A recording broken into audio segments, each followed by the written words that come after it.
So let's take a look at what's been going on astrologically. I'm going to go back in time through my little time machine here. And you notice I'm taking you back to March of 2011. This is a time when Arab Spring was happening. Protests all over the world were starting to take off, revolutionary sort of energy in the air. And where I was living in Madison, Wisconsin at the time, during that march, there were, for weeks, tens of thousands of demonstrators were occupying the state capitol building in protest against the what they considered the draconian policies that were being passed by the Republican administration at the time and the legislature. And it was a time of intense rights of individuals and the progressive longing for progression to up against the status quo of the old way. That was the energy of human freedom, wanting to be reborn again, to take action toward progress. So you can see in this chart, what was at play at the time was a long-standing square between Pluto up here and Uranus, these two outer planets. And Uranus is our intuitive connection to our authentic truth. It's sort of our inner truth that tells us, gives us information of what's possible, what would be authentic to the realness of our divine being. And Pluto is the power of our souls, of our spirit, that we project, humanity has projected onto outside of ourselves. And it's the power collectively that we use to create institutions like government and church and state and corporations and so forth. So there's this individualistic Uranian clamor for to move forward in terms of truth, in the clashing in this square aspect to the powers that be. And so they get the whole 1% movement and so forth. Lots of different variations of that. At the same time, it doesn't show on this chart, but there's an asteroid called Eris, which represents the feminine principle of justice, of retributive justice, of being the outsider and wanting to, enforce of that you've left me out of the power structure and I want back in and I'm going to stay in your face. That energy from the feminist movement is also a part of this. And you can see how that's played out and is evolved over a number of years into now the Me Too movement and so forth. But that square, that Pluto-Saturn square has gone on. It started in 2008 and built up to this point in 2011 and continued on for many, many years. And it's sort of fading now, but will play, is part of what's in play as it's playing out through next year, 2019. But it's done its work. What it's generated is bringing to the surface a lot of tension and conflict. It's sort of the camps have it's a standoff basically, in which the powers that be are up against the forces of progress. That's how this partly has come through. Now, notice that Uranus was in Pisces for the 7 years previous to that. And there was that intuitive knowing was tapping from a deep spiritual awareness of the needness for oneness and unity, of the collective of being that we really are in total reality. But it moved into Aries at that time. And for the last 7 years or so, as Uranus has gone through Aries is more the individual I am. It's personal identity. It's the assertion of self into the world. And you can see how the whole the phenomena of identity politics has come out of that. It's part of bringing the authenticity of who we are, each of us as individuals, into the world and asserting that up into the face of the powers that be and saying, hey, we have the right to be who we are, you know, and we need the freedom and the means and the economic support to be able to do that. That's all part of the mixture here. Notice also that Jupiter is opposing Saturn at that time, okay? And so it's in opposition. And so the aspiring part of us that wants to grow is up against the limits here, okay? So that's where I'm going to start here.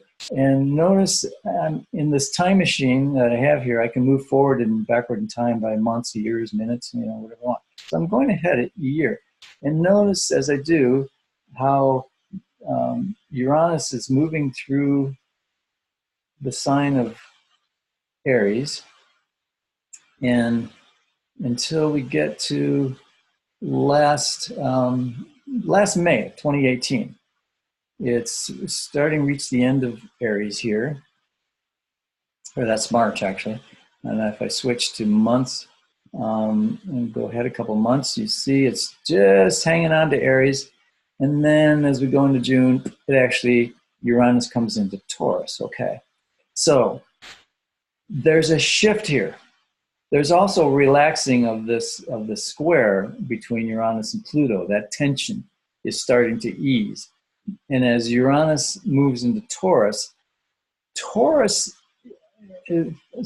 role in the zodiac is the quality that has more to do with being grounded, coming down to earth, being in your body, being practical, being concerned with your resources and staying alive, and possibly creating comfort and pleasure, but starting with just keeping your body alive and getting what you need, you know, the stuff of life. It's very material. And so as Uranus moves into Taurus, there's a shift in our collective intuitive need for change, because Uranus wants to create change around the need for authenticity. But that emphasis starts to shift from identity. This is who I am. I need to assert this, and starts to shift this is what I need. I need food. I need shelter. I need things to you know. So there's a more practical aim here that starts to happen in terms of the urge for change collectively. And yet, as I move ahead several months, you can see it stays in Taurus until actually it turns out election day, November 6th of this year. Uranus actually will dip back into Aries. And it actually does that, you know, later in the day, on election day.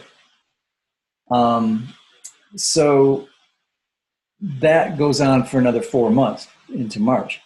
And this is what planets do. They appear to go backward in the sky, and that's a whole phenomena. But astrologically, it means it's revisiting the sign it was just in. So there's another, starting with election day, the collective need for change goes back to the identity politics, so to speak, the fiery Aries need to, you know, assert who I am into the formula of what's going on in the world. And that'll continue into March. And then in March, Uranus will forward again into Taurus, and then it'll stay in Taurus for the next 7 years. So that Taurian, more practical, earthy quality to our intuitive needs for change really takes effect at that time, and will continue.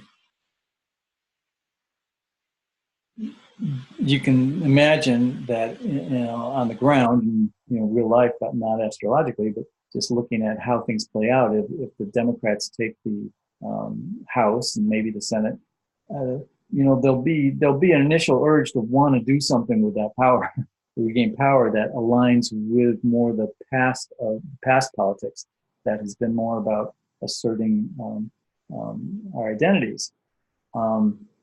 but the practicalities of what's happening in the economy and our culture and so forth are going to start to demand that politicians pay more attention to earthy sort of matters, and less concerned about, the things that have been sort of at the forefront.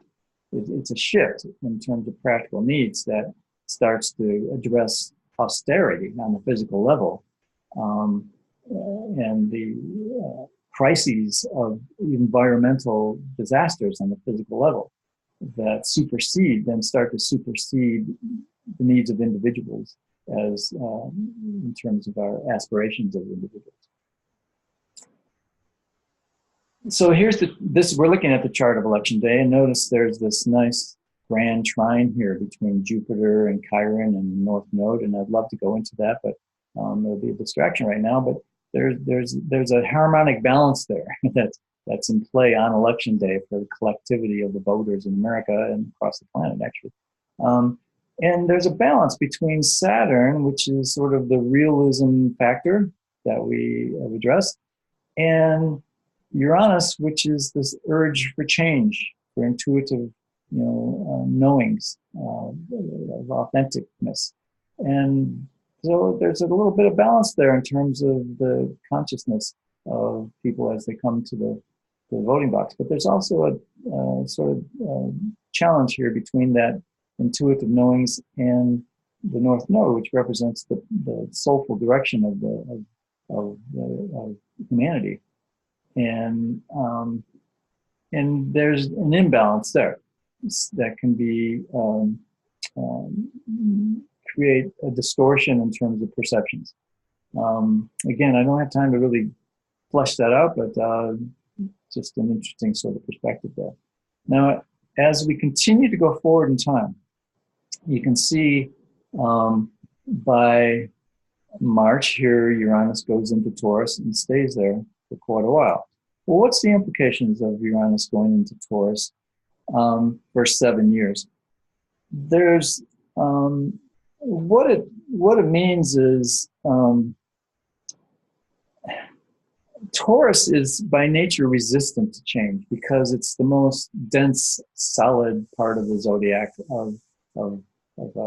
It's a part of us that wants stableness, that wants sort of concrete stableness to create security and comfort, and on the material plane. So it resists change, whereas Uranus is like the opposite. It's our intuitive nature of knowing that everything changes and we have to have change and things need to change. So when you put the two together, basically that need for change starts to address the need for change in how we get what we need, how we go about being resourceful and addressing collectively the systems of resources. And that really is sort of get to the heart of a lot of the karmic imbalance that we've created on the material plane. We do need to address that. We need to bring our higher self intuition that comes from a more soulful connectedness to each other and to the planet, to how we go about satisfying our needs on the material plane for food and things, heat, energy, all that kind of stuff that keeps us going and surviving. So for 7 years, there's going to be some innovative thinking about all that. It's part of it driven by severe hardship, including probably a lot of tragedies that bring home the need for redressing some of these things. But part of it will also be driven by just the creative forces of intuition and spiritual intuition that help us be more creative in how we go about things. That's the Uranian factor that comes into play. That has driven the evolution of technology and so forth throughout time and currently. there's the last time Uranus went into Taurus, Uranus takes 84 years to go around the zodiac. And sometimes it's good to see what happened last time it went through a sign. And the last time it went through Taurus was 1933 to 1945. And you can see that was right in the midst of the Great Depression. And so as the Great Depression set in, it created all these hardships that really forced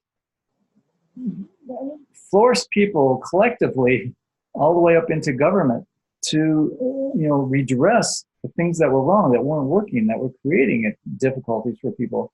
And so a lot of that came a lot of new regulations around economy, around industry. It also brought up a lot of opportunities for rebuilding the country, public works projects and that sort of thing. Innovative thinking kind of highlighted, at least in America, the whole Roosevelt era of the New Deal and so forth. So that's one possibility of how this shows up. At the same time, during that time period, it was also the buildup of the Nazis in Germany, who were also addressing a lot of the same dire needs of the public, but from a much different approach that imposed a more totalitarian sort of regime into the situation. But the Nazis were also very interested in innovation, and in their own sort of way, they were promoting a lot of change that was necessary to address things, but from a lower consciousness, to my estimation, not really tapping into the fullness of their higher self in that process. Another thing that happened during that time was the Dust Bowl. Where there were a lot of nature kind of going crazy, and how we use land and how we do farming and so forth. There's a lot of examples from that time period that could illustrate the kind of change that would go on related to Taurus and the Earth and the material plane. But that just gives you a little bit of taste of what that might be like. Issues that are probably going to come up during these 7 years that Uranus is in Taurus are food technology and production, and maybe some independence in that. Maybe in good ways, coming back to localities having more independence on being able to create food and access to food, so you're not quite at the mercy of the shipping industry and things like that. There's going to be questions about health issues that come up in terms of our access to food. And one way or another, things will change, and probably worse before they get better, I would think. But there's already a lot of people applying themselves to solutions to some of our problems. So the idea here in astrology is that being able to see where the energy dynamics rise and fall, the cycle. And so a lot of things that maybe are stifled now in terms of innovativeness toward creating solutions to material problems, things that haven't been getting as much support. What I'm saying here is as Uranus goes through Taurus, there'll be a lot more support for that kind of stuff to happen, because there's more of a collective readiness to actually hear it and support it and give energy, collective energy to moving things along, even though some of those things people have been trying, for sometimes decades to apply certain solutions to the world scene. But again, out of necessity, now they may be actually received and supported. Money systems would change. Taurus rules money and currency and so forth. So there'll be a lot of change in not only what we spend our money on and value, but how we spend money.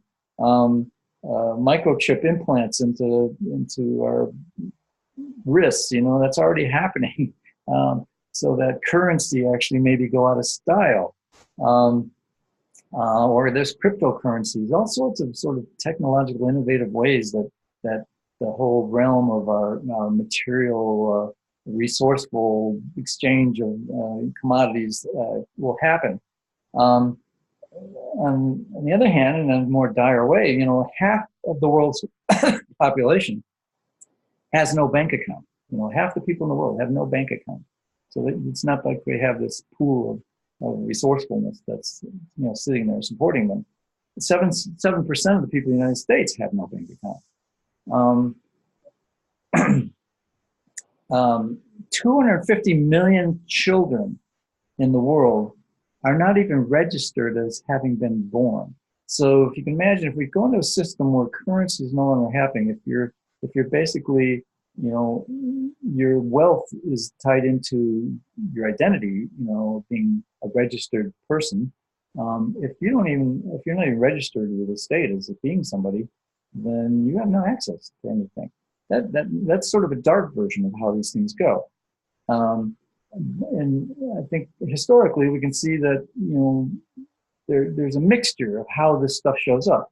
Some parts of the world, things show up in a very evolved and advanced way, and some parts of the world goes into a more darker sort of version of how the planetary energies show up. It turns out that China is really sort of, it seems like China is contrary to our sensibilities historically, China is sort of setting the pace. Maybe will be the new model of how to address a lot of the things that this Uranus and Taurus is inviting us to evolve into. They're building more of a sharing economy. They're really addressing poverty. They're really addressing a lot of the environmental problems. Now, they got a long way to go, but they're actually taking them on consciously as a government, as a political power. They're taking these things on in a way that in the United States, the powers that be are avoiding even looking at the issues, much less trying to solve anything. So China will probably start to show up as a model of some of the ways that all of humanity can start to address some of these very practical problems. They are 40% of the population of the world, and they have the advantage as a political entity of having centralized powers, almost totalitarian, to the extent that they don't have to sort through political debates and all that. They can basically look at the problem and go, okay, here's what we're going to do, and do it without having to go to court over it or anything like that. They just do it. And, that could be very dark, as we've learned from the history of monarchies throughout time. There are benevolent kings and there are dark kings, and you get what, comes out of each. Well, it's true of governments too. So even though China has been totalitarian and there's a lot of darkness that's come with that, there's also been some innovative stuff. And I think we're going to start to see as the planet presents the challenges to humanity that it is already presenting. I think the Chinese are in a better place philosophically, as well as politically, to really take it on in an aggressive way. We'll see. I might be all wrong about that. So that's a lot of what I have to say about Uranus going through Taurus for the next 7 years.